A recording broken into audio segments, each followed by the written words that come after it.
Hey guys, it's BB202, and a couple days ago, LEGO finally unveiled the pictures for Collectible Minifigure Series 25. And there are a couple of castle-related figures in this mix.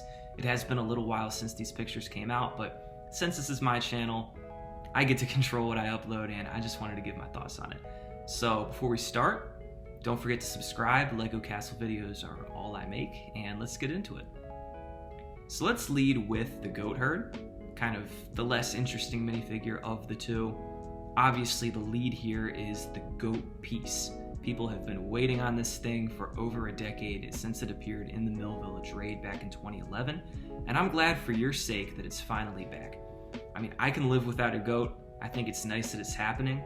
I also think it's nice that the goat's gonna show up in the Town Square set next year, because why wouldn't it? And that was something that people have been disagreeing on for months and months now, ever since we saw a picture of a goat in that leaked image. But it's nice to have the goat. The minifigure's alright. I mean, he looks like a medieval peasant. He could fit in a medieval setting. I especially like the torso. Always nice to have a new peasant torso. But the really interesting minifigure here is Basil the Batlord. Obviously, that's because Fright Nights is one of my favorite castle sub-themes. This is not a popular take at all, but if you've seen my video on Fright Nights I made a little while back, maybe you'll understand why a bit more.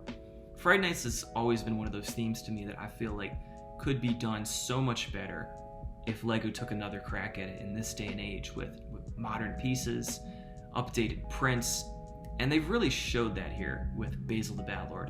I mean, look at this guy. Look at how good his helmet looks. Obviously the original was a classic, but this, I think, is as good, maybe a little better.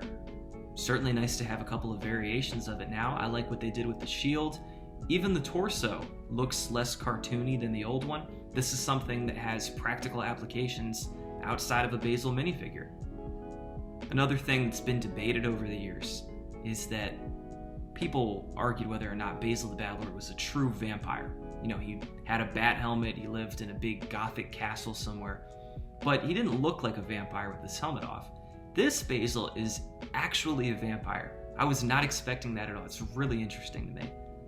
And it sort of makes you wonder, you know, LEGO's leaning into that supernatural Fright Nights element recently, also with the Frightening Night character from a couple years ago. Maybe with these prints floating around and them acknowledging Basil again, maybe there could be a Fright Nights comeback, either as a one-off set or something more. Could be something to look forward to. Certainly something for LEGO to think about. But these two minifigures, both interesting.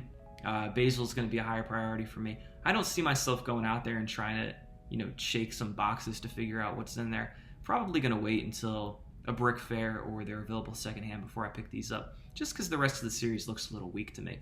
But that doesn't really matter. Just as long as there are a couple of good figures in each series, I'm a happy camper. Let me know in the comments below what you think about these two minifigures. Will you be trying to pick them up? What do you think about Basil in particular? I think he's great. And thank you guys so much for watching.